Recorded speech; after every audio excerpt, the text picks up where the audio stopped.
Morning everyone. ਜਿਵੇਂ ਕਿ ਤੁਹਾਨੂੰ ਪਤਾ ਹੈ ਕਿ ਆਪਾਂ ਕੱਲ ਕਰ ਰਹੇ ਸੀ ਇਕਨੋਮਿਕਸ ਦਾ ਫਰਸਟ ਚੈਪਟਰ। ਉਹਦਾ ਟੌਪਿਕ ਚੱਲ ਰਿਹਾ ਸੀ ਆਪਣੀ ਇਕਨੋਮਿਕ ਐਕਟੀਵਿਟੀਜ਼। ਠੀਕ ਹੈ ਜੀ। ਇਕਨੋਮਿਕ ਐਕਟੀਵਿਟੀ ਦੀ ਆਪਾਂ 4 ਟਾਈਪਸ ਬਾਰੇ ਗੱਲ ਕੀਤੀ ਸੀ। First consumptions, second production. ਠੀਕ ਹੈ ਜੀ। ਕੰਜ਼ੰਪਸ਼ਨ ਕੌਣ ਹੈ कि ਜਿਹੜਾ ਕੰਜ਼ੰਪਸ਼ਨ ਕਰਦਾ ਇਟ ਮੀਨ ਗੁੱਡਸ ਔਰ ਸਰਵਿਸਿਜ਼ ਨੂੰ ਯੂਜ਼ ਕਰਦਾ ਔਰ ਆਪਣੀਆਂ ਜਿਹੜੀ ਵਾਂਟਸ ਹੈ ਉਹਨੂੰ ਸੈਟੀਸਫਾਈਡ ਕਰਦਾ। ਠੀਕ ਹੈ। ਉਹ ਕੀ ਹੁੰਦੀ ਹੈ? ਕੰਜ਼ੰਪਸ਼ਨ ਹੁੰਦੀ ਹੈ। ਠੀਕ ਹੈ ਜੀ। ਕੰਜ਼ਿਊਮਰ ਕੰਜ਼ੰਪਸ਼ਨ ਕਰਦਾ। ਉਸੇ ਤਰ੍ਹਾਂ ਪ੍ਰੋਡਿਊਸਰ ਜੋ ਹੈ ਪ੍ਰੋਡਕਸ਼ਨ ਕਰਦਾ। ਠੀਕ ਹੈ ਜੀ।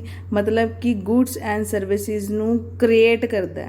ਉਹਦੇ ਵਾਸਤੇ ਉਹ ਆਪਣੀ ਜਿਹੜੀ ਜੋ ਉਹਨੂੰ ਰਿਕੁਆਇਰਡ ਹੈ ਸਰਵਿਸਿਜ਼ ਨੂੰ ਫੁੱਲਫਿਲ ਕਰਨ ਦੇ ਵਾਸਤੇ ਉਹ ਫੈਕਟਰ ਆਫ ਪ੍ਰੋਡਕਸ਼ਨ ਦੇ ਵਿੱਚ ਡਿਵਾਈਡ ਕਰਦਾ ਆਪਣੀ ਸਮਾਨ ਨੂੰ। ਠੀਕ ਹੈ। ਜਿਵੇਂ ਕਿ ਲੈਂਡ, ਲੇਬਰ, ਕੈਪੀਟਲ ਐਂਡ ਇੰਟਰਪ੍ਰੀਨਰ। ਕੱਲ ਮੈਂ ਇੱਥੇ ਛੱਡਿਆ ਸੀ ਟੌਪਿਕ। ਠੀਕ ਹੈ ਜੀ, ਕਿਉਂਕਿ ਵੀਡੀਓ ਜ਼ਿਆਦਾ ਵੱਡੀ ਹੋ ਰਹੀ ਸੀ। ਅੱਜ ਆਪਣਾ ਥਰਡ ਪੁਆਇੰਟ ਹੈ, ਥਰਡ ਪਾਰਟ ਹੈ ਐਕਟੀਵਿਟੀਜ਼ ਦਾ, ਇਕਨੋਮਿਕ ਐਕਟੀਵਿਟੀ ਦਾ। That is the exchange. Exchange ਦਾ ਮਤਲਬ ਵਟਾਂਦਰਾ, ਇੱਕ ਦੇ ਬਦਲੇ ਦੂਜੀ ਚੀਜ਼ ਲੈਣੀ। ਪਰ ਕਿੰਦੇ ਬਦਲੇ? ਠੀਕ ਹੈ ਜੀ। ਐਕਸਚੇਂਜ ਕੀ ਹੈ? Which is related to mutual exchange of goods or it's refer to sale and purchase of goods. ਕਹਿੰਦਾ ਕਿ ਇਹ ਮਿਊਚੁਅਲ ਆਪਣੇ ਹੈ ਕਿ ਇਹ ਕਿੰਦੇ ਵਿੱਚ? ਸੇਲਰ ਐਂਡ ਬਾਇਰ ਦੇ ਵਿੱਚ। ਕੀ ਸੇਲਰ ਐਂਡ ਬਾਇਰ ਦੇ ਵਿੱਚ? ਸੇਲਰ ਕੀ ਕਰਦਾ ਹੈ ਕਿ ਸੇਲ ਕਰਦਾ ਹੈ, ਬਾਇਰ ਕੀ ਕਰਦਾ ਹੈ? ਪਰਚੇਸ ਕਰਦਾ ਹੈ। ਕਿੰਨਾ ਦੀ? ਗੁੱਡਸ ਨੇ। ਦੋਨੋਂ ਰੈਡੀ ਹੁੰਦੇ ਨੇ। ਠੀਕ ਹੈ। ਸੇਲ ਐਂਡ ਪਰਚੇਸ ਕਰਨ ਲਈ। ਠੀਕ ਹੈ ਜੀ। ਇਹ ਇਸ ਲਈ ਕਹਿੰਦੇ ਨੇ ਮਿਊਚੁਅਲ ਐਕਸਚੇਂਜ। ਕਿੰਦਾ? ਗੁੱਡਸ ਐਂਡ ਸਰਵਿਸਿਜ਼ ਦਾ। ਠੀਕ ਹੈ ਜੀ। ਸੇਲਰ ਕਰਦਾ ਹੈ ਸੇਲ ਔਰ ਬਾਇਰ ਕਰਦਾ ਹੈ ਪਰਚੇਸ। ਠੀਕ ਹੈ ਜੀ। ਇਹਨੂੰ ਕਹਿੰਦੇ ਐਕਸਚੇਂਜ। ਬਟ ਇਹ ਦੋ ਫਾਰਮ ਦੇ ਵਿੱਚ ਹੁੰਦਾ ਹੈ। ਇੱਕ ਹੈ ਜੀ ਬਾਰਟਰ, ਇੱਕ ਹੈ ਮੋਨੈਟਰੀ। ਬਾਰਟਰ ਕਿਹੜਾ ਹੁੰਦਾ ਹੈ ਜੀ? ਸਿਸਟਮ ਜਦੋਂ ਆਪਾਂ ਗੁੱਡਸ ਨੂੰ ਗੁੱਡਸ ਨਾਲ ਐਕਸਚੇਂਜ ਕਰਦੇ ਹਾਂ। ਗੁੱਡਸ ਨੂੰ ਗੁੱਡਸ ਨਾਲ ਐਕਸਚੇਂਜ ਕਰਦੇ ਹਾਂ। ਮਤਲਬ ਕਿ ਜਦੋਂ ਆਪਾਂ ਕਿਸੇ ਨੂੰ ਆਪਾਂ ਕਹਿ ਦਿੰਦੇ ਹਾਂ ਨਾ ਤੁਸੀਂ ਆਹ ਚੀਜ਼ ਲੈ ਲਓ, ਇਹਦੇ ਬਦਲੇ ਮੈਨੂੰ ਆਹ ਚੀਜ਼ ਦਿੱਤੀ ਜਾਵੇ। ਠੀਕ ਹੈ ਜੀ। ਪਰ ਆਪਦੀ ਲੋੜਾਂ ਨੂੰ ਪੂਰਾ ਕੀਤਾ ਜਾਂਦਾ ਹੈ। ਪੈਸਿਆਂ ਨਾਲ ਐਕਸਚੇਂਜ ਨਹੀਂ ਕਰਨਾ। ਕਿਹਦੇ ਨਾਲ ਕਰਨਾ? ਗੁੱਡਸ ਨੂੰ ਗੁੱਡਸ ਨਾਲ ਐਕਸਚੇਂਜ ਕਰਨੀ ਹੈ। ਜਿਵੇਂ ਕਿ ਆਪਾਂ ਪੁਰਾਣੀਆਂ ਕਿਤਾਬਾਂ ਦੇ ਕੇ ਉਹਦੇ ਬਦਲੇ ਨਵੀਆਂ ਕਿਤਾਬਾਂ ਲੈ ਲੈਂਦੇ ਹਾਂ।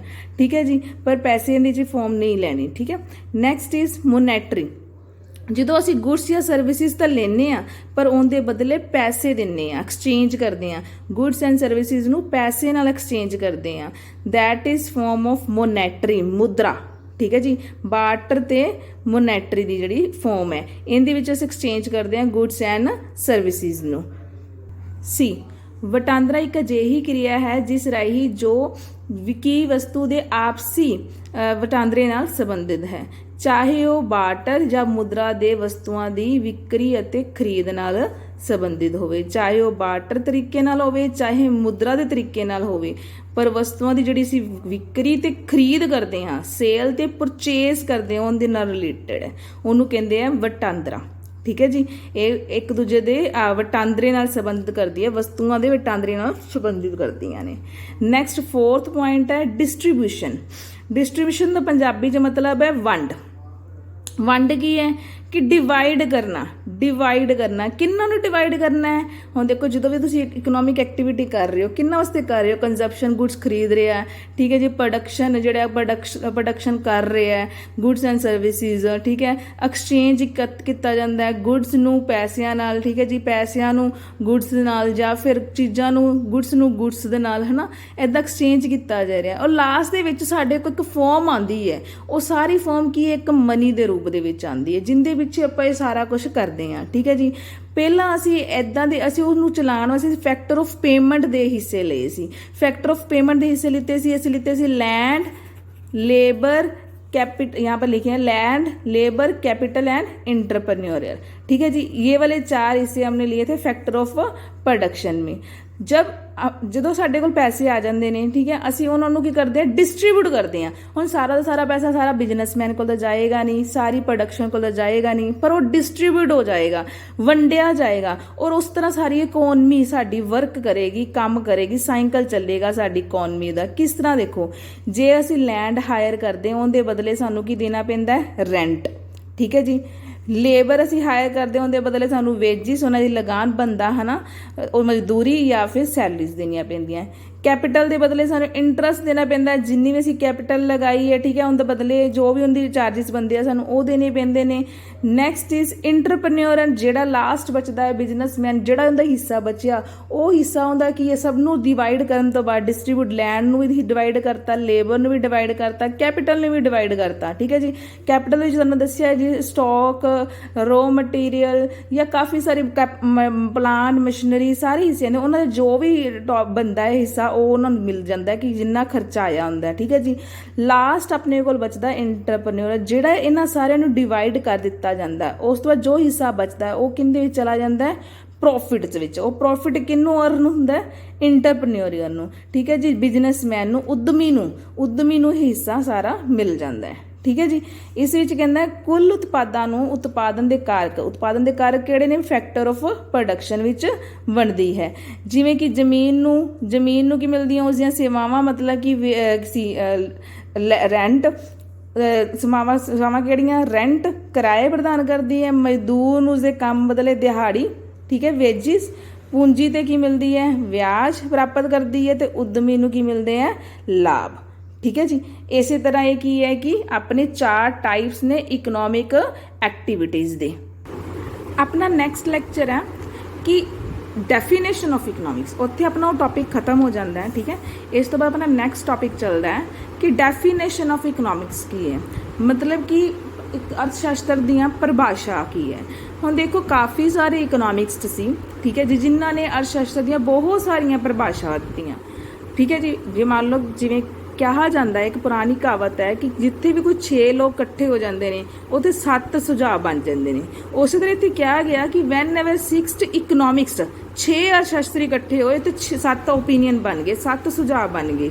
ਠੀਕ ਹੈ ਜੀ, ਤੇ ਕਹਿੰਦੇ ਇੰਨੀਆਂ ਸਾਰੀਆਂ ਮਤਲਬ ਕਿ ਸਲਾਹਾਂ ਦੇਣੀਆਂ, ਇੰਨੀਆਂ ਸਾਰੀਆਂ ਡੈਫੀਨੇਸ਼ਨ ਦੇਣੀਆਂ ਬੜੀਆਂ ਡਿਫੀਕਲਟ ਹੋ ਜਾਂਦੀਆਂ ਸੀ। ਉਹਨਾਂ ਵਿੱਚੋਂ ਕੁਝ 4 ਕੱਢ ਕੇ ਆਪਣੇ ਅੱਗੇ ਲਿਆਂਦੀਆਂ ਹੈਗੀਆਂ। ਉਹਨਾਂ ਦੀਆਂ ਵੀ ਕੀ ਕੀਤਾ ਗਿਆ, ਹਰ ਇੱਕ ਇਕਨੋਮਿਕਸ ਨੇ ਆਪਣੀ ਡੈਫੀਨੇਸ਼ਨ ਦਿੱਤੀ। ਉਹਦੇ ਵਿੱਚ ਜਿਹੜੀ ਬੈਟਰ ਲੱਗੀ, ਉਹ ਜਿਨ੍ਹਾਂ ਨੂੰ ਸਹੀ ਲੱਗੀ ਉਹਨਾਂ ਨੇ ਉਹਨੂੰ ਉਠਾ ਲਿਆ। ਉਹਨਾਂ ਵਿੱਚੋਂ 4 ਆਪਣੀ ਡੈਫੀਨੇਸ਼ਨ ਬੁੱਕਸ ਦੇ ਵਿੱਚ ਵੀ ਉਠਾਈਆਂ ਗਈਆਂ ਨੇ, ਜਿਨ੍ਹਾਂ ਦਾ ਨਾਮ ਹੈ ਕਿ ਵੈਲਥ ਡੈਫੀਨੇਸ਼ਨ, ਧਨ ਦੀ ਪਰਿਭਾਸ਼ਾ, ਵੈਲਫੇਅਰ ਡੈਫੀਨੇਸ਼ਨ, ਕਲਿਆਣ ਦੀ ਪਰਿਭਾਸ਼ਾ, ਸਕਾਰਸਿਟੀ ਡੈਫੀਨੇਸ਼ਨ, ਕਮੀ ਦੀ ਪਰਿਭਾਸ਼ਾ, ਗਰੋਥ ਓਰੀਐਂਟਡ ਡੈਫੀਨੇਸ਼ਨ, ਵਿਕਾਸ ਦੇ ਪੱਖ ਦਾ ਪਰਿਭਾਸ਼ਿਤ। ਠੀਕ ਹੈ, ਪਰਿਭਾਸ਼ਾ। ਇਹ ਆਪਣੀ 4 ਡੈਫੀਨੇਸ਼ਨਸ ਦਿੱਤੀਆਂ ਹੋਈਆਂ ਨੇ, ਇੱਕ 4 ਇਕਨੋਮਿਕਸ ਨੇ ਦਿੱਤੀ ਹੈ। ਠੀਕ ਹੈ ਜੀ, ਦਿੱਤੀ ਹੈ ਮਿਲਾ ਲਈ। ਜਿਵੇਂ ਕਿ ਮੰਨ ਲਓ ਵੈਲਥ ਡੈਫੀਨੇਸ਼ਨ ਕਾਫੀ ਲੇਖਕ ਨੇ ਦਿੱਤੀ, ਕਾਫੀ ਅਰਥਸ਼ਾਸਤਰੀਆਂ ਨੇ ਦਿੱਤੀਆਂ, ਪਰ ਜਿਹੜੀ ਬੈਸਟ ਲੱਗੀ ਜਿਹਨੇ ਦਿੱਤੀ ਆਪਾਂ ਉਹੀ ਚੱਕੀਆਂ ਨੇ। ਠੀਕ ਹੈ ਜੀ, ਜਿਵੇਂ ਮੰਨ ਲਓ ਫੋਰ ਐਗਜ਼ਾਮਪਲ ਜੇ ਕਿਸੇ ਨੇ ਵੈਲ ਡੈਫੀਨੇਸ਼ਨ ਦਿੱਤੀ, ਅਗਲੇ ਵਾਲੇ ਨੇ ਵੈਲਫੇਅਰ ਤਾਂ ਡੈਫੀਨੇਸ਼ਨ ਦਿੱਤੀ ਕਿਉਂਕਿ ਉਹਦੀ ਪਹਿਲੇ ਵਾਲੇ ਦੀ ਡੈਫੀਨੇਸ਼ਨ ਸਹੀ ਨਹੀਂ ਲੱਗੀ, ਉਹਦੇ 'ਚ ਕਮੀ ਲੱਗੀ ਹੈ, ਉਹਨੇ ਕ੍ਰਿਟੀਸਾਈਜ਼ ਕੀਤਾ, ਉਹਦੇ 'ਚ ਕਮੀ ਕੱਢੀ ਹੈ ਕਿ ਇਹ ਪ੍ਰੋਪਰ ਸਹੀ ਨਹੀਂ ਹੈ, ਤਾਂ ਉਹਨੇ ਆਪਣੀ ਅਗਲੀ ਡੈਫੀਨੇਸ਼ਨ ਬਣਾਈ। ਉਸ ਤੋਂ ਬਾਅਦ ਫਿਰ ਨਵੀਂ ਇੱਕ ਸਕਾਰਸਿਟੀ ਡੈਫੀਨੇਸ਼ਨ ਆਈ। ਉਹਨੂੰ ਪਿੱਛੇ ਵਾਲੇ ਜਿਹੜੇ ਇਕਨੋਮਿਕਸ ਦੀ ਸੀ ਡੈਫੀਨੇਸ਼ਨ ਉਹ ਸਹੀ ਨਹੀਂ ਲੱਗੀ, ਉਹਦੇ 'ਚ ਕਮੀ ਲੱਗੀ, ਉਹਨੂੰ ਉਹਦਾ ਸੁਝਾਅ ਪਸੰਦ ਨਹੀਂ ਆਇਆ, ਇਸ ਲਈ ਉਹਨੇ ਨਵੀਂ ਡੈਫੀਨੇਸ਼ਨ ਵੀ ਅੱਗੇ ਰੱਖੀ। ਅੱਗੇ ਇਸੇ ਤਰ੍ਹਾਂ ਹੀ ਗਰੋਥ ਓਰੀਐਂਟਡ ਵੀ ਇਸੇ ਤਰ੍ਹਾਂ ਤਾਂ ਹੀ ਆਈ ਕਿਉਂਕਿ ਉਹਨਾਂ ਨੂੰ ਪਿਛਲੀਆਂ ਡੈਫੀਨੇਸ਼ਨ ਦੇ ਵਿੱਚ ਕੀ ਲੱਗੀਆਂ ਜੀ, ਕਮੀ ਲੱਗੀ, ਉਹਨਾਂ ਨੂੰ ਕ੍ਰਿਟੀਸਾਈਜ਼ਡ ਕੀਤਾ, ਇਸ ਲਈ ਉਹਨੇ ਆਪਦੀ ਨਵੀਂ ਇੱਕ ਡੈਫੀਨੇਸ਼ਨ ਦਿੱਤੀ। ਠੀਕ ਹੈ, ਇਸੇ ਤਰ੍ਹਾਂ ਇਹ ਸਿਲਸਿਲਾ ਚੱਲਦਾ ਰਿਹਾ। ਅੱਜ ਆਪਾਂ ਸਟਾਰਟ ਕਰਾਂਗੇ ਕਿ ਵੈਲ ਡੈਫੀਨੇਸ਼ਨ ਹੁੰਦੀ ਕੀ ਹੈ। ਵੈਲ ਡੈਫੀਨੇਸ਼ਨ ਜਦੋਂ ਵੈਲਥ ਦੀ ਗੱਲ ਆਉਂਦੀ ਹੈ ਆਪਾਂ ਇਹ ਸਮਝਦੇ ਹਾਂ ਕਿ ਧਨ ਦੀ ਪਰਿਭਾਸ਼ਾ। ਕਿਸੇ ਨੇ ਇਹ ਵਰਡ ਕਹੇ ਕਿ ਇਕਨੋਮਿਕਸ ਕੀ ਹੈ, ਧਨ ਹੈ, ਧਨ ਦੀ ਗੱਲ ਕੀਤੀ ਜਾਂਦੀ ਕਿ ਧਨ ਹੀ ਮਤਲਬ ਕਿ ਅਰਥਸ਼ਾਸਤਰ ਹੈ। ਠੀਕ ਹੈ ਜੀ, ਇਹ ਕਿੰਨੇ ਗੱਲ ਕਹੀ, ਇਹ ਗਈ ਐਡਮ ਸਮਿਥ ਨੇ। ਠੀਕ ਹੈ ਜੀ, ਐਡਮ ਸਮਿਥ ਨੇ ਗਈ ਸੀ ਜੋ ਕਿ ਇਕਨੋਮਿਕਸ ਦਾ ਫਾਦਰ ਹੈ, ਜਿਹਨੇ ਕਿ ਇਕਨੋਮਿਕਸ ਨੂੰ ਜਨਮ ਦਿੱਤਾ, ਇਕਨੋਮਿਕਸ ਨੂੰ ਲੈ ਕੇ ਆਇਆ। ਠੀਕ ਹੈ ਜੀ, ਇਹ ਐਡਮ ਸਮਿਥ। ਠੀਕ ਹੈ ਜੀ, ਇਹਨੇ ਇਹ ਪਰਿਭਾਸ਼ਾ ਦਿੱਤੀ ਸੀ ਔਰ ਇੱਕ ਪਰਿਭਾਸ਼ਾ ਜਿਹੜੀ ਬੁੱਕ ਦੇ ਵਿੱਚ ਦਿੱਤੀ, ਉਹ ਬੁੱਕ ਦਾ ਨਾਮ ਹੈ an inquiry into nature and causes of wealth of nation. An inquiry into nature and causes of wealth of nation. ਇਹ ਬੁੱਕ 1776 ਦੇ ਵਿੱਚ ਪਬਲਿਸ਼ਡ ਹੋਈ ਸੀ ਔਰ ਇਸ ਬੁੱਕ ਦੇ ਵਿੱਚ ਹੀ ਆਪਾਂ ਨੂੰ ਇਹਦੀ ਡੈਫੀਨੇਸ਼ਨ ਮਿਲੀ ਸੀ, ਜੋ ਕਿ ਜਿੱਥੋਂ ਪਤਾ ਚੱਲਿਆ ਸੀ ਇਹ ਧਨ ਦੀ ਪਰਿਭਾਸ਼ਾ ਹੈ। ठीक है जी। ਜਿਹੜੇ ਪੰਜਾਬੀ ਮੀਡੀਅਮ ਵਾਲੇ ਬੱਚੇ ਹੈ ਉਹ ਵੀ ਬੁੱਕ ਦਾ ਨਾਮ ਐਵੇਂ ਇੰਗਲਿਸ਼ ਦੇ ਵਿੱਚ ਹੀ ਯਾਦ ਕਰਨਗੇ, ਠੀਕ ਹੈ। ਔਰ ਪਲੱਸ ਡੈਫੀਨੇਸ਼ਨ ਜਿੰਨਾ ਹੋ ਸਕੇ 90% ਬੱਚੇ ਇਹੀ ਯਾਦ ਕਰਨ। ਵੈਸੇ ਮੈਂ ਪੰਜਾਬੀ ਮੀਡੀਅਮ ਦੇ ਵਿੱਚ ਵੀ ਲਿਖਤੀ, ਕਈ ਵਾਰੀ ਕਿਸੇ ਬੱਚੇ ਨੂੰ ਕਾਫੀ ਪ੍ਰੋਬਲਮ ਆਉਂਦੀ ਹੈ, ਪਰ ਡੈਫੀਨੇਸ਼ਨ ਜਿੰਨੀ ਕੋਸ਼ਿਸ਼ ਹੋ ਸਕੇ ਡੈਫੀਨੇਸ਼ਨ ਨੂੰ ਇੰਗਲਿਸ਼ 'ਚ ਹੀ ਯਾਦ ਕੀਤਾ ਜਾਵੇ, ਅੱਛੇ ਮਾਰਕਸ ਮਿਲਦੇ। ਔਰ point to point, word to word ਲਿਖਣਾ ਜ਼ਰੂਰੀ ਹੁੰਦਾ ਡੈਫੀਨੇਸ਼ਨ 'ਚ, ਇਹਦੇ 'ਚ ਕੋਈ ਗਲਤੀ ਦੀ ਗੁੰਜਾਇਸ਼ ਨਹੀਂ ਹੁੰਦੀ, ਠੀਕ ਹੈ ਜੀ। ਕਿਉਂਕਿ ਕਿਸੇ ਦੇ ਵਰਡ ਨੇ, ਕਿਸੇ ਨੇ ਉਹਨੂੰ ਪਰਿਭਾਸ਼ਿਤ ਕੀਤਾ ਹੈ, ਉਹ ਉਵੇਂ ਦਾ ਉਵੇਂ ਹੀ ਲਿਖਣਾ ਹੈ, ਠੀਕ ਹੈ ਜੀ। ਐਡਮ ਸਮਿਥ ਨੇ ਕੀ ਕਿਹਾ? ਐਡਮ ਸਮਿਥ ਨੇ ਕਿਹਾ ਡੈਫੀਨੇਸ਼ਨ ਦੇ ਵਿੱਚ economics was regarded as a science. ਇਹਨੇ ਇਹਨੂੰ ਇੱਕ ਵਿਗਿਆਨ ਦੇ ਤੌਰ ਤੇ ਮੰਨਿਆ ਜੋ ਸਟੱਡੀ ਕਰਦਾ ਹੈ, ਜੋ ਸਟੱਡੀ ਕਿੰਦੀ ਕਰਦਾ ਹੈ? Production and consumption of wealth. ਮਤਲਬ ਕਿ production of wealth and consumption of wealth, ਮਤਲਬ ਕਿ ਉਤਪਾਦਨ ਅਤੇ ਭੋਗ ਦੀ ਜਿਹੜਾ ਧਨ ਦਾ ਸਟੱਡੀ ਕਰਦਾ ਹੈ। ਉਹਨੇ ਕਿਹਾ ਕਿ ਇਹ ਇੱਕ ਕੀ ਹੈ? ਵਿਗਿਆਨ ਕਹਿੰਦੇ ਇਹਨੂੰ, ਕਹਿੰਦਾ ਧਨ ਦੀ ਉਤਪਾਦਕ ਅਤੇ ਧਨ ਦਾ ਹੀ ਉਪਭੋਗ ਹੈ, ਇਹਦੇ ਬਾਰੇ ਸਟੱਡੀ ਇਹ ਕੀਤਾ ਜਾਂਦਾ। ਜੇਕਰ ਤੁਸੀਂ ਧਨ, ਮਤਲਬ ਕਿ ਜੇ ਤੁਹਾਡੇ ਕੋਲ ਧਨ ਹੈ ਤੁਸੀਂ ਕੰਜ਼ਪਸ਼ਨ ਕਰ ਸਕਦੇ ਹੋ, ਜੇ ਤੁਹਾਡੇ ਕੋਲ ਧਨ ਹੈ ਤਾਂ ਤੁਸੀਂ ਪ੍ਰੋਡਕਸ਼ਨ ਕਰ ਸਕਦੇ ਹੋ। ਉਹਦੇ ਕਹਿਣ ਦਾ ਮਤਲਬ ਇਹ ਹੈ, ਕਹਿੰਦਾ ਜੇਕਰ ਤੁਹਾਡੇ ਕੋਲ ਵੈਲਥ ਹੈ ਤਾਂ ਤੁਸੀਂ ਕੰਜ਼ਪਸ਼ਨ ਕਰ ਸਕਦੇ ਹੋ, ਜੇ ਤੁਹਾਡੇ ਕੋਲ ਵੈਲਥ ਹੈ ਤੁਸੀਂ ਪ੍ਰੋਡਕਸ਼ਨ ਕਰ ਸਕਦੇ ਹੋ। ਕਹਿੰਦਾ ਇਕਨੋਮਿਕਸ ਇੱਕ ਵਿਗਿਆਨ ਹੈ, ਇਹਦੇ ਬਿਨਾ ਕੁਝ ਵੀ ਪੋਸੀਬਲ ਨਹੀਂ ਹੈ, ਠੀਕ ਹੈ ਜੀ। ਪੰਜਾਬੀ ਦੇ ਵਿੱਚ ਵੀ ਲਿਖਿਆ ਹੈ ਜੀ, ਅਰਥਸ਼ਾਸਤਰ ਇੱਕ ਵਿਗਿਆਨ ਹੈ ਜਿਸ ਵਿੱਚ ਧਨ ਦੇ ਉਤਪਾਦਨ ਅਤੇ ਭੋਗ ਦਾ ਅਧਿਐਨ ਕੀਤਾ ਜਾਂਦਾ ਹੈ। ਧਨ ਦਾ ਹੀ ਉਤਪਾਦਕ ਅਤੇ ਧਨ ਦੇ ਉਪਯੋਗ ਦਾ ਹੀ ਅਧਿਐਨ ਸਟੱਡੀ ਕੀਤਾ ਜਾਂਦਾ ਹੈ, ਠੀਕ ਹੈ ਜੀ। ਐਡਮ ਸਮਿਥ ਨੇ ਇਕਨੋਮਿਕਸ ਨੂੰ ਸਾਇੰਸ ਆਫ ਵੈਲਥ ਵੀ ਕਿਹਾ, ਠੀਕ ਹੈ ਜੀ। ਕਹਿੰਦਾ ਕਿ ਧਨ ਦਾ ਵਿਗਿਆਨ ਕਿਆ, ਠੀਕ ਹੈ ਜੀ। ਇੰਨਾ ਹੀ ਬਸ ਤੁਸੀਂ ਕਰਨਾ। ਬੁੱਕ ਦੇ ਵਿੱਚ ਕਾਫੀ ਕੁਝ ਲਿਖਿਆ ਹੋਇਆ, ਠੀਕ ਹੈ ਜੀ, ਕਿ ਡੈਫੀਨੇਸ਼ਨ ਤੋਂ ਬਾਅਦ, ਐਡਮ ਸਮਿਥ ਦੀ ਡੈਫੀਨੇਸ਼ਨ ਤੋਂ ਬਾਅਦ ਕਾਫੀ ਸਾਰੇ ਇਕਨੋਮਿਕਸ ਦੀ ਡੈਫੀਨੇਸ਼ਨਸ ਦਿੱਤੀਆਂ ਹੋਈਆਂ ਨੇ। ਆਪਾਂ ਪਰਟੀਕੂਲਰ ਸਿਰਫ ਇੱਕ ਹੀ ਡੈਫੀਨੇਸ਼ਨ ਕਰ ਰਹੇ ਹਾਂ, ਐਡਮ ਸਮਿਥ, ਉਹ ਵੀ ਤੁਸੀਂ ਚੰਗੀ ਤਰ੍ਹਾਂ ਕਰਨੀ ਹੈ। ਉਹਦੀ ਬੁੱਕ, ਉਹਦਾ ਈਅਰ, ਠੀਕ ਹੈ ਜੀ, ਕਿੰਨੇ ਦਿੱਤੀ, ਆਪਾਂ ਚੰਗੀ ਤਰ੍ਹਾਂ ਉਹੀ ਲਰਨ ਕਰਨੀ ਹੈ, ਠੀਕ ਹੈ ਜੀ। ਪਲੱਸ ਸਾਥ ਹੀ ਸਾਥ ਆਪਾਂ ਇਹਨਾਂ ਫੀਚਰਸ ਕਰਾਂਗੇ, ਠੀਕ ਹੈ ਜੀ, ਕਿ ਇਹਦੀ ਇਸ ਡੈਫੀਨੇਸ਼ਨ ਦੇ ਵਿੱਚ ਫੀਚਰਸ ਕੀ ਨਿਕਲ ਕੇ ਆਏ, ਕੀ ਵਿਸ਼ੇਸ਼ਤਾਵਾਂ ਸੀ। ਫਰਸਟ ਫੀਚਰ ਹੈ ਜਿਹਨੂੰ ਪੰਜਾਬੀ 'ਚ ਕਹਿੰਦੇ ਵਿਸ਼ੇਸ਼ਤਾਵਾਂ। ਕਹਿੰਦੇ ਕਿ ਐਡਮ ਸਮਿਥ ਦੀ ਪਰਿਭਾਸ਼ਾ ਜੋ ਡੈਫੀਨੇਸ਼ਨ ਆ ਉੱਥੋਂ ਸਾਨੂੰ ਇਹ ਪਤਾ ਚੱਲਿਆ ਹੈ ਕਿ ਉਹਨੇ ਕੀ ਕੀਤਾ ਹੈ, first place to wealth and second place to man, ਕਿ ਉਹਨੇ ਧਨ ਨੂੰ ਪਹਿਲੇ ਸਥਾਨ ਤੇ ਰੱਖਿਆ, ਮਨੁੱਖ ਨੂੰ ਦੂਜੇ ਸਥਾਨ ਤੇ ਰੱਖਿਆ। ਉਹਨੇ ਇੰਪੋਰਟੈਂਸ ਕਿਹਨੂੰ ਦਿੱਤੀ ਹੈ ਜੀ? ਧਨ ਨੂੰ। ਮਨੁੱਖ ਨੂੰ ਇੰਪੋਰਟੈਂਟ ਉਹਨੇ ਦੂਜੇ ਨੰਬਰ ਤੇ ਦਿੱਤੀ ਹੈ, ਜਦੋਂ ਕਿ ਪਹਿਲੇ ਨੰਬਰ ਤੇ ਹੋਣੀ ਚਾਹੀਦੀ ਸੀ। ਬਟ ਐਡਮ ਸਮਿਥ ਦੀ ਸੋਚ ਇਹ ਸੀ ਕਿ ਪਹਿਲੇ ਨੰਬਰ ਤੇ ਕੀ ਹੈ ਜੀ? ਵੈਲਥ। ਜੇਕਰ ਕੰਜ਼ਪਸ਼ਨ ਤੇ ਪ੍ਰੋਡਕਸ਼ਨ ਕਰਨਾ ਹੈ ਤਾਂ ਪਹਿਲਾਂ ਕਿਹਨੂੰ ਇੰਪੋਰਟੈਂਟ ਦਿੱਤੀ ਗਈ ਹੈ? ਵੈਲਥ ਨੂੰ, ਠੀਕ ਹੈ ਜੀ। ਪਹਿਲਾ ਫੀਚਰ ਇਹ ਹੈ। ਨੈਕਸਟ ਇਜ਼ ਸਟੱਡੀ ਆਫ ਦਾ ਇਕਨੋਮਿਕ ਮੈਨ। ਉਹਨੇ ਇਹਦੇ ਵਿੱਚ ਸਟੱਡੀ ਕੀਤੀ ਹੈ, ਇਕਨੋਮਿਕ ਮੈਨ ਦੀ ਕੀਤੀ ਹੈ। ਕਹਿੰਦਾ ਕਿ ਜਿਵੇਂ ਕਹਿੰਦੇ ਗੱਲ ਕੀਤੀ ਹੈ, ਫੋਰ ਐਗਜ਼ਾਮਪਲ ਜਿਹੜਾ ਮਨੁੱਖ ਮਤਲਬ ਕਿ ਸੁਸਾਇਟੀ ਦੇ ਵਿੱਚ ਰਹਿ ਕੇ ਐਕਟੀਵਿਟੀਜ਼ ਕਰ ਰਿਹਾ, ਠੀਕ ਹੈ ਜੀ, ਧਨ ਦੇ ਲਈ, ਅਤੇ ਸੈਲਫ ਇੰਟਰਸਟ ਦੇ ਲਈ ਕੰਮ ਕਰ ਰਿਹਾ, ਉਹਦੀ ਹੀ ਸਟੱਡੀ ਕੀਤੀ ਹੈ ਇਸ ਡੈਫੀਨੇਸ਼ਨ ਦੇ ਵਿੱਚ, ਠੀਕ ਹੈ ਜੀ। Next is meaning of wealth. ਕਹਿੰਦੇ ਇਹਦੇ ਵਿੱਚ ਮੀਨਿੰਗ ਆਫ ਵੈਲਥ ਵਿੱਚ ਉਹਨੇ ਇਹ ਮੰਨਿਆ ਹੈ ਕਿ ਦੋ ਤਰ੍ਹਾਂ ਦੀਆਂ ਗੁੱਡਸ ਹੁੰਦੀਆਂ, ਇੱਕ ਟੈਂਜੀਬਲ, ਇੱਕ ਇਨਟੈਂਜੀਬਲ, ਮਤਲਬ ਕਿ ਇੱਕ ਗੁੱਡਸ ਔਰ ਇੱਕ ਸਰਵਿਸਿਸ। ਪਰ ਇੱਥੇ ਉਹਨੇ ਜਸਟ ਵੈਲਥ ਨੂੰ ਟੈਂਜੀਬਲ ਗੁੱਡਸ, ਜਿਹੜੀਆਂ ਮਟੀਰੀਅਲ ਗੁੱਡਸ ਹੁੰਦੀਆਂ ਉਹਦੇ ਨਾਲ ਰਿਲੇਟ ਕੀਤਾ, ਠੀਕ ਹੈ ਜੀ। ਟੈਂਜੀਬਲ ਗੁੱਡਸ ਨਾਲ ਕੀ ਕੀਤਾ? ਰਿਲੇਟ ਕੀਤਾ। ਕਹਿੰਦਾ ਕਿ ਗੁੱਡਸ ਨੂੰ ਜੇਕਰ ਤੁਸੀਂ ਐਕਸਚੇਂਜ ਕਰਨਾ ਹੈ ਜਾਂ ਕੰਜ਼ਪਸ਼ਨ ਆਫ ਗੁੱਡਸ ਕਰਨੀ ਹੈ ਤਾਂ ਮਤਲਬ ਕਿ ਵੈਲਥ ਦਾ ਮਤਲਬ ਕੀ ਹੈ? ਟੈਂਜੀਬਲ ਗੁੱਡਸ, ਇਸ ਤੋਂ ਇਲਾਵਾ ਕੋਈ ਹੋਰ ਨਹੀਂ। Next is causes of wealth. Causes of wealth definition ਦੇ ਵਿੱਚ ਕਹਿੰਦਾ, ਉਹਨੇ ਕਿਹਾ ਕਿ ਜਿਹੜਾ ਧਨ ਹੈ ਕਿੰਨਾ ਕਾਰਨਾਂ ਨਾਲ ਵੱਧ ਸਕਦਾ ਹੈ, ਕਿੰਨਾ ਕਾਰਨਾਂ ਦੇ ਕਰਕੇ ਇਹ ਇਨਕਰੀਜ਼ ਹੋ ਸਕਦਾ ਹੈ। ਕਹਿੰਦਾ ਇੱਕ ਤਾਂ ਹੋਵੇ ਲਾਰਜ ਸਕੇਲ ਆਫ ਪ੍ਰੋਡਕਸ਼ਨ। ਉਹਦੀ ਸੋਚ ਇਹ ਹੈ ਕਿ ਪ੍ਰੋਡਕਸ਼ਨ ਦੀ ਜਿਹੜੀ ਸਕੇਲ ਹੈ, ਮਹਿਕਮਾ ਹੈ, ਪੈਮਾਨਾ ਹੈ, ਉਹ ਬਹੁਤ ਵੱਡਾ ਹੋਣਾ ਚਾਹੀਦਾ ਹੈ। ਦੂਸਰਾ ਉਹ ਲੱਗਾ ਵੀ ਕਿੱਥੇ ਹੋਣਾ ਚਾਹੀਦਾ? ਲਾਰਜ ਸਾਈਜ਼ ਆਫ ਮਾਰਕੀਟ ਦੇ ਵਿੱਚ। ਜੇਕਰ ਲਾਰਜ ਸਾਈਜ਼ ਆਫ ਮਾਰਕੀਟ ਹੋਏਗੀ, ਲਾਰਜ ਸਾਈਜ਼ ਆਫ ਮਾਰਕੀਟ, ਔਰ second large scale of production. ਇਹਦੇ ਨਾਲ ਕੀ ਸੋਚਦਾ ਹੈ ਕਿ ਅਗਰ ਇਹ ਦੋਨੋਂ ਚੀਜ਼ਾਂ ਹੋਣਗੀਆਂ ਤਾਂ ਕਹਿੰਦਾ ਮਾਰਕੀਟ ਦੇ ਵਿੱਚ ਡਿਮਾਂਡ ਵੀ ਬਹੁਤ ਜ਼ਿਆਦਾ ਹੋਵੇਗੀ, ਔਰ ਜਿਹਦੇ ਨਾਲ ਕੀ ਹੈ? ਧਨ ਪੈਦਾ ਹੋਵੇਗਾ, ठीक है जी। लार्ज स्केल ऑफ मार्केट और लार्ज स्केल ऑफ प्रोडक्शन, इन्हां दी ही गल कीती है। कहंदा इहदी की है फीचर्स ने किंदे एडम स्मिथ दे। नैक्सट है अपने कोल वैलफेयर डेफिनेशन, मतलब कि वैलफेयर तो की मतलब चलता है कि वैलफेयर की गल नहीं, समाज का कल्याण, ठीक है जी, समाजिक कल्याण की गल की। कहना इकनॉमिक्स का जिन्ने वर्ड कहे, कहता इकनॉमिक्स एक की कल्याण है, इकनॉमिक्स की है जी एक कल्याण है, उन्हें ए वर्ड कहे। ये किन्ने कहे है जी? एल्फ्रेड मार्शल ने, ठीक है जी। बुक केड़ी है, उन्हें केड़ी बुक राइट की सी? उस प्रिंसीपल ऑफ इकनॉमिक्स, मतलब कि अर्थशास्त्र के नियम 1890 ਦੇ ਵਿੱਚ ਇਕਨੋਮਿਕਸ ਦੀ ਬੁੱਕ ਆਈ ਸੀ, ਠੀਕ ਹੈ ਜੀ। ਉਹਦੇ ਵਿੱਚ ਇਹ ਵਰਡ ਜਿਹੜੀ ਡੈਫੀਨੇਸ਼ਨ ਉਹਨੇ ਦਿੱਤੀ ਸੀ, ਉਸ ਡੈਫੀਨੇਸ਼ਨ ਤੋਂ ਕਲੀਅਰ ਹੋਇਆ ਸੀ ਕਿ ਕਲਿਆਣ ਦੀ ਪਰਿਭਾਸ਼ਾ ਹੈ ਵੈਲਫੇਅਰ ਡੈਫੀਨੇਸ਼ਨ ਹੈ, ਠੀਕ ਹੈ ਜੀ। ਇਹਨੇ ਕੀ ਵਰਡ ਕਹੇ, ਆਪਾਂ ਇਹਦੀ ਗੱਲ ਕਰਾਂਗੇ। ਅਕੋਰਡਿੰਗ ਟੂ ਮਾਰਸ਼ਲ ਦੇ ਅਨੁਸਾਰ ਕਹਿੰਦਾ economics is a study of mankind orderly business of life. It examines that the part of individual and social action which is the most closely connected with the attainment and the use of material recognized of the well-being। कहने का मतलब है कि कहता economics एक एवें the business of life, एवें the mankind the business of life है।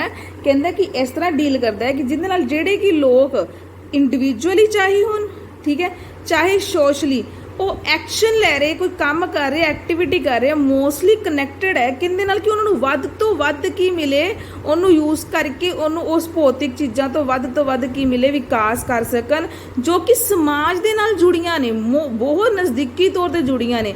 और जो जेकर वो पूरियां हो रही ने, मतलब कि समाज का की हो रहा, कल्याण हो रहा है।